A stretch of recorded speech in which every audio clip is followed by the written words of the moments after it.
Alright, what's up everyone? We're gonna be working today on a Trek 4500 mountain bike, and just learn as we go process here for the the bottom bracket. So this one is defective, has a little wiggle here. You can feel it when you go back and forth, um, that it moves, and then when you can see it there how it gives a little bit. It's not as bad as I would think it would be for the noise that it's making, but when you're pedaling, it's real noisy, like a grinding noise. So we have the also gonna be doing the shoes. So we're actually gonna be doing the brake pads as well, front and back. They're pretty worn out, and we have the center bracket here. The bottom bracket, I keep calling the center bracket. It's from Shimano. I'll put the link in the video so you can see which one we got. I think this is the one. We're gonna try and see what happens. It's a two-piece part, and it didn't come with any tools, so we also got the tools. All right, so this is the other part that we got. This is the crank puller with the tool to get the bottom bracket out and all kinds of things here. So I'll also put this on the description. There you have all of it. I think it's YC something something. I'll put the proper tool number for all these. We got a full house here. Everybody's outside. Dog is out here. The only two people are doing the job. We're gonna go ahead and load the bicycle on the bike stand and secure her up there, so we can have this portion of the bike here is going to be accessible from both sides. I'm going to secure the bike to the stand, and then we're going to start taking parts off. So what we'll do in order to figure out how this goes is we're going to take this side of the crank first, and then we're going to figure out which one of the two pieces is on this side. If it's the smaller side, or I'm sorry, the shorter side, which is this one here, that's by itself, then we'll know on the left side of the bike is where we need this. And I think it already came with thread lock. We just got to get a little bit of grease on there. And this is the longer side, which I believe goes on the crank side where the teeth are. I forget what this is called, the plates. So let's start taking things apart and see which one is which. Okay, next thing we need to do is figure out how to take that pedal out of there. If you don't have a tool, you can probably use maybe a rubber mallet and hit the bottom of the arm here, or get something in there. Try not to damage your pedal. Maybe put some WD-40 or some kind of penetrating oil to help with that. I'm gonna see if we can spray some of it in there, and then we're gonna use this tool here, which goes in the threads where the screw came from, or the bolt, and then you turn this outside, and it pushes the pedal out. It forces it out. So that's what we're gonna do next. We're gonna put some penetrating oil on there, and then try to release that pedal. Like right here? Yeah, upside down. You're upside down. Put some penetrating oil in the hole. Try to help lubricate that, so when it comes out easier. That's good. Let that sit a little bit, and then go ahead and try to remove the crank pedal. All right, so you put the black piece, or the outer piece, in the crank, and then it has threads in there, and then we're gonna spin this piece here. It's just like a pulley remover. You torque this in, and then that's gonna push the bolt out while this is putting pressure on this and comes out. So go ahead and tighten that up. I think you'll use this tool for that, the orange one. See if it fits in there. It doesn't go around. Nope. So we'll use. All right, right now it looks like a 17 mil open-ended wrench. If not, we're gonna do an Allen wrench. and you want to go the other way with that. This one? Yep. Want to drive it in. All right, so we're turning that normal towards the back to tighten it, and what that's going to do is again force the that pin in there to be able to get the crank to fall off. I'm gonna push it out. All right, so what we're gonna do is getting difficult to get this to spin backwards. Look your eyes out for you. What you got? Some almonds? Got kids bringing in groceries. Spot wave. So 14 mil, size 14 hex nut on an impact wrench, and we're gonna attack it with that and see how we do. All right, we're gonna try this and see if this does the job. Keep on. Yep.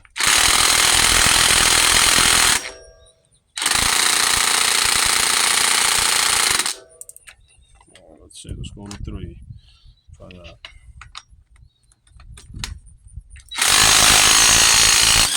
There we go, and looks like we broke something, which is not good. Let's see what we got. Okay, so after a scary moment, we put the impact wrench on there, and it was too much power. And what it ended up doing was shaving some of the threads right from inside this hole. So we were able to get it back on, get the tool back on, and then go by hand using a 1/2-inch drive, and that did the job. So sometimes you just got to take a step back and go slower and avoid breaking parts. So this is now pulling the crank off. Boom, right off, and then we will now use this tool to work the center bracket or the bottom bracket to release it. Okay, so again we got this tool for the bottom bracket in place. We're gonna try to figure out which kind of, I think this is another 1/2 inch. Yep, and then we gotta try to figure out which way the threads go. Was it right or left? So we're gonna go slow, try not to damage that. If it doesn't go one way, go the other. You can get a pipe at the end here if you need more leverage in order to create more power to loosen it, and same for tightening. So let's see which way it goes. All right, so that side is also true to lefty loosey, righty tighty. So go ahead and remove that. I'm gonna remove that all the way. Take the part out. You need this. Put it on. Put it back on there and start spinning it. Yep.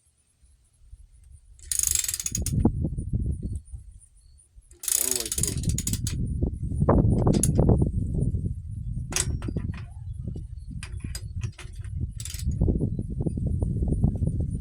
Put one hand here.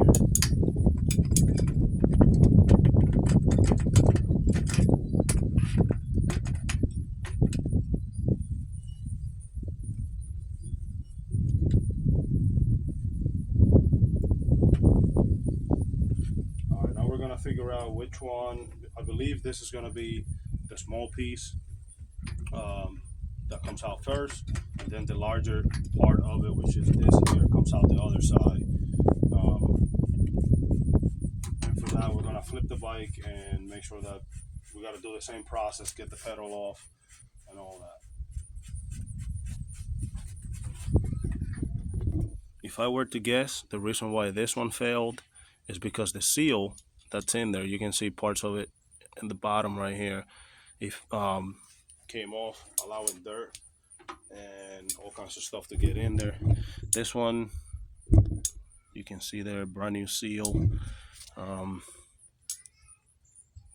As you can see the outside there, there's a seal inside there, so that's probably the problem right there. All right, let's flip the bike around and work on the other side.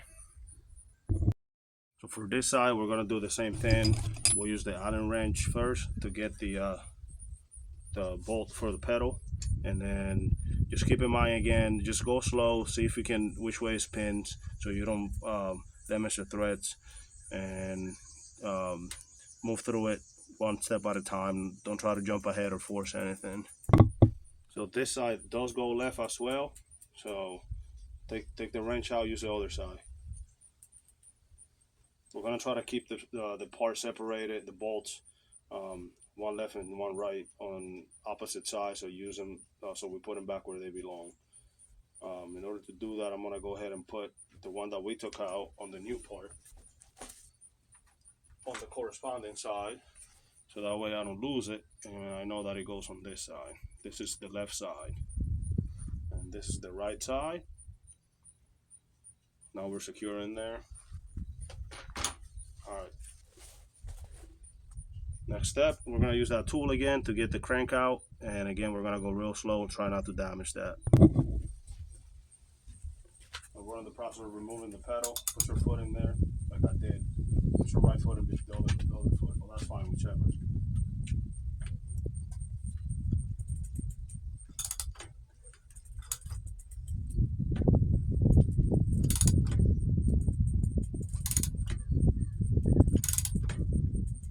So as that outer bolt drives in, the bolt that goes in first is taking everything out. So that crank is gonna come all together. If you don't hear it click, it's not doing anything. All right, take that out. We gotta take the chain off the crank itself, so we can remove, so we can pull it all the way out. So the chain comes off, and I think the front derailleur goes off as well. So we'll check how it has to be done right now. The front derailleur seems to be behind the bracket itself.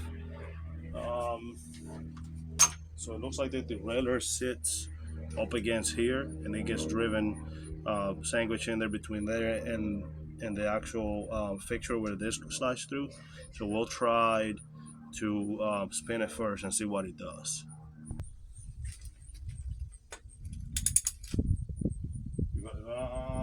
You can't have the tool crooked like that. You gotta put the tool even all the way in, and then put one hand on, and there you go. That's two. You gotta have that at the 3 o'clock position in order to get a good grip. Right there. Then pull from there. Is it spinning? Does it feel like it's getting worse or easy? Go down. Yeah. Go down then. It looks like this one is gonna be a reverse thread. We'll try going the opposite direction first and see if that's how it loosens, and bingo, that's how it comes out. So we can take the handle off and just spin that by hand if you can, or whatever it's easier. We got the other side spinning here, and you can hear all the dirt just as he drives that coupling out. All the dirt and the debris, you can hear it moving in there, which is again why this failed. We're gonna keep the front wheel out of the way with this guy here.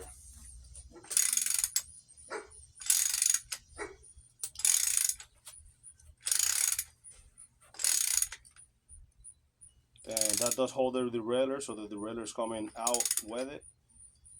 And then we just gotta put the new one through there. Get a closer look.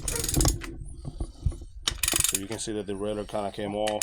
So once we put the new one in there, there shouldn't be any issues for that derailleur to sit back right where it needs to sit, because it's a tight fit. Part should be a smooth turning, and you can hear there that little grind.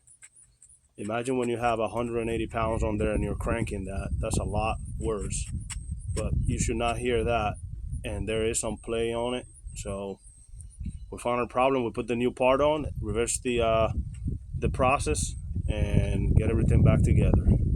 All right, we're gonna take some brake cleaner, get the surface, all of this stuff here cleaned up on both sides, and make sure we have everything nice and neat for when we put the new part in there. There's no dirt, and then we're gonna put the new part in with some of this grease. So we're gonna use a rag, put it through the fit in here, get all that clean, and then put the new part in. And then just spray it. Go ahead and spray it. Spray the edges. Let me see.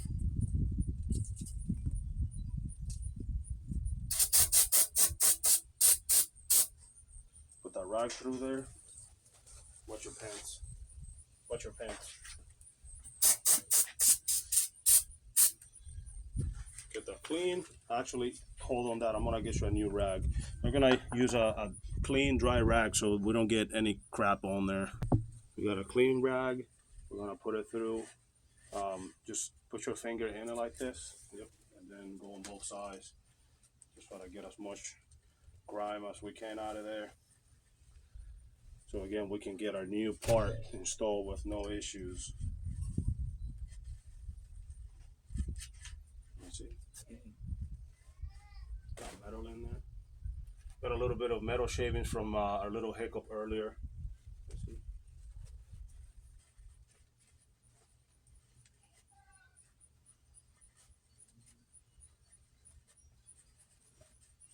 Even if you got maybe a light metal brush, a wire brush you can put in there, get stuff out of it. But for the most part, we're pretty clean. So we can start putting things back together. Again, don't forget that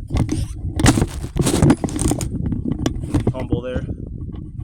Don't forget we're gonna put this through the derailleur, and then the derailleur is gonna sit in there, and then when you put your crank back on, you gotta get your chain in the front of it. So we're gonna clean that up a little bit too. All right, so it's day 2 of this little tune-up we were doing. So yesterday we got the bottom bracket replaced. Is that, I imagine it's doing good. No more grinding. So the bike was ridden yesterday, no more grinding. Now we're gonna get to the brake shoes. So in order to do that, you have to pinch the whole brake system right here.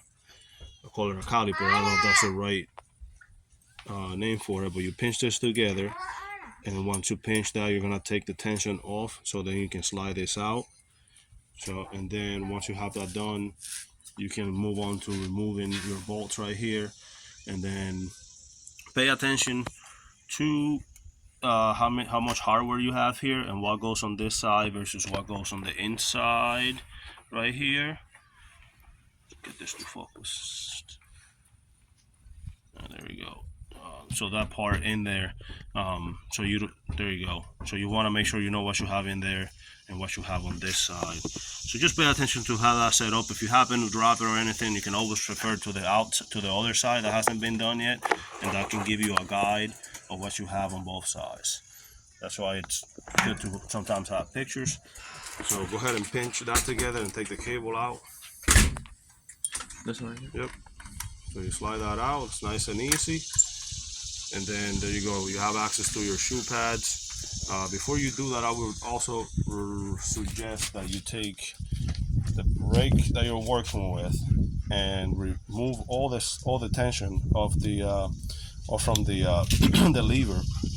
Because if you have it all the way out here, remember you were wearing that out, and then as you adjust here, now you got a new pad. So wind that back in, reset it all the way, and then you can adjust. So we have the cable removed. Now just take the shoe pad off. What? Just spin it? Nope. Use the wrench.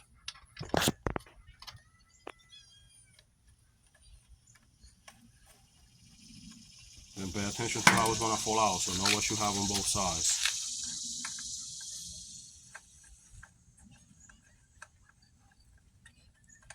You do know that you have one thing that needs to stay and the other one needs to spin, and that's gonna tighten it. So hold the shoe in place, hold that in place, and work your wrench.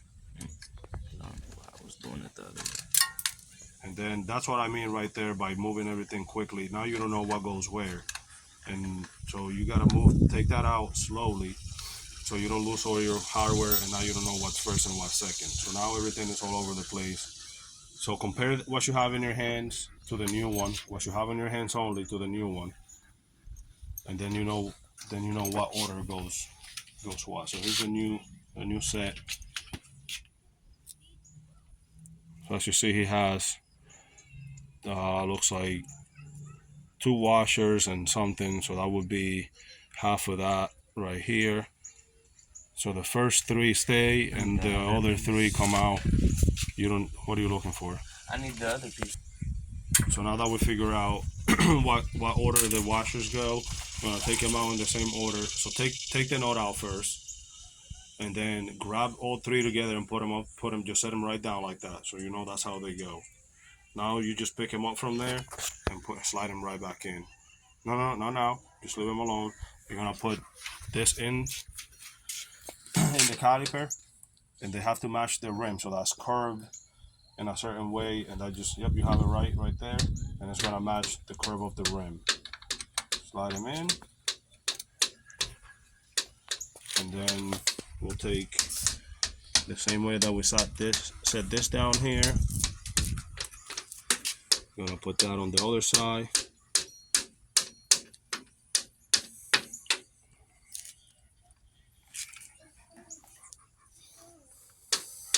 We will hold it like this, or like this, and then you're just gonna slide that right in. No, the other way. Fake.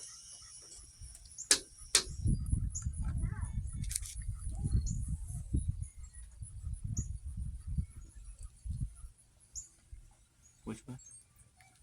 Up or down? Yep, like that. Down, like this? This in first. Put that in there. Oh my goodness, bro. Lift. This. Yep. We dropped some hardware and found everything. We're gonna proceed to put the brake shoe in position. Put the outside washers on.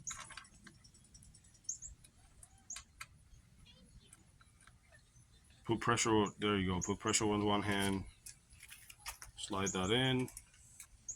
Then secure the washer. You don't want to worry about anything about how it looks. You just want to get that nut in there, so you are able to secure it, and then you can play with it the other way. I think that's loosening it. Always tying to your right, unless the thing is reversed thread. Pull this side in. Pull it this way. There you go.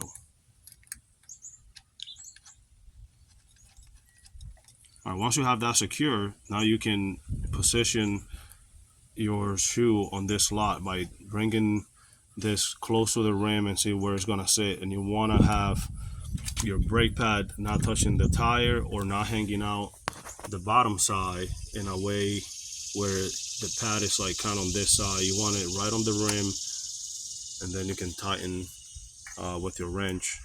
Hold it just like you have it right there, like this. You want to put 2 fingers on the pad to keep it steady, and then tighten with the other hand.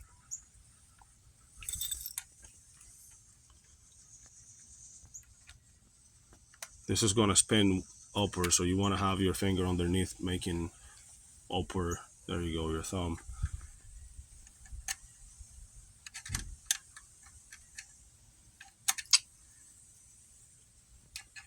So you tighten that up and repeat the process on the other side. If you have rubbing without pressing the brakes, without pulling on the lever, then you have an adjuster screw that will, all right, let it go.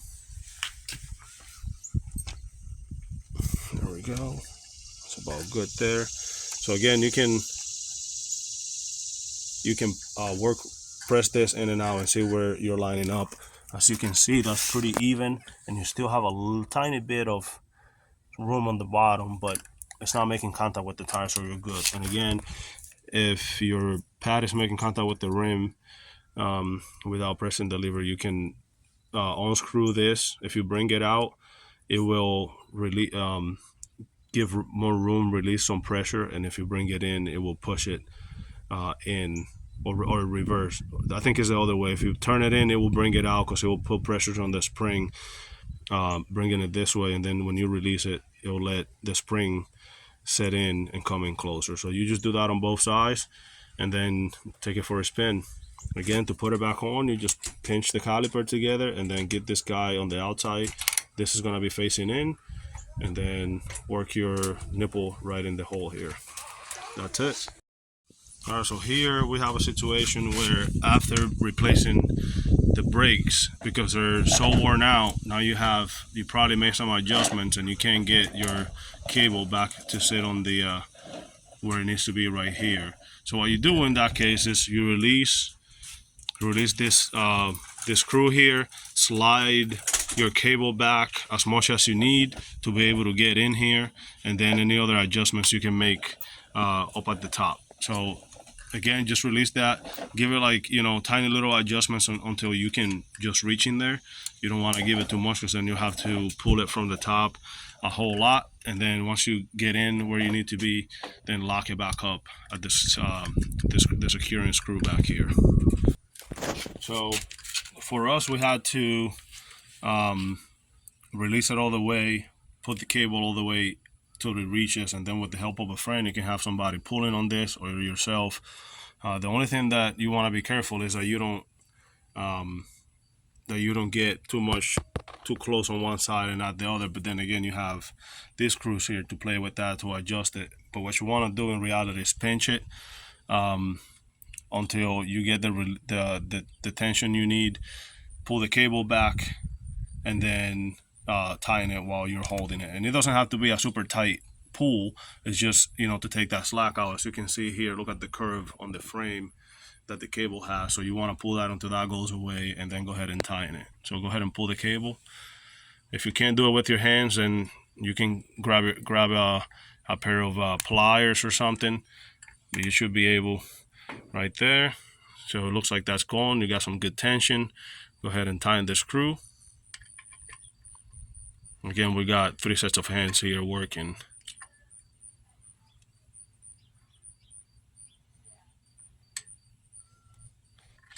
Just want to make it tight enough so that it's not going to come off when you're pulling on it.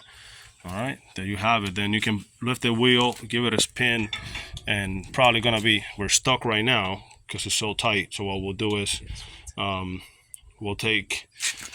we'll release some of this tension here by bringing the screw in or out. I think is bringing it out allows this to go in, so we just got to spin it in a little more. And if we're too tight, you can also release it all the way in, and then you can work your way to get in the shoe in or out.